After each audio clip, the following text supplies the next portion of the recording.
Refinery இல்ல oil and gas பிளான்ட்ல battery லிமிட்னு ஒரு டேர்ம் ரொம்ப முக்கியம்.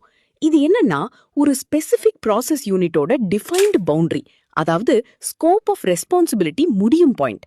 எக்ஸாம்பிளா க்ரூட் டெஸ்டிலேஷன் யூனிட் சிடியூவை எடுத்துக்கலாம். க்ரூட் ஆயில் ஸ்டோரேஜ் டேங்க்ல இருந்து பைப்லைன் மூலமா சிடியூக்குள்ள வரும். அந்த பைப்லைன் சிடியூக்குள்ள என்டர் ஆகிற எக்ஸாக்ட் பாயிண்ட் அதுதான் பேட்டரி லிமிட். இந்த பாயிண்ட்டுக்கு உள்ள இருக்கிற எல்லா equipment, piping, instruments, control systems எல்லாம் சிடியூ டீம் ரெஸ்பான்சிபிலிட்டி. ஆனா அந்த பேட்டரி லிமிட்டுக்கு வெளியே இருக்கிற lines, tank farm, transfer pumps இவங்க எல்லாம் ஆஃப் சைட் இல்ல யூட்டிலிட்டி டீம் ரெஸ்பான்சிபிலிட்டி.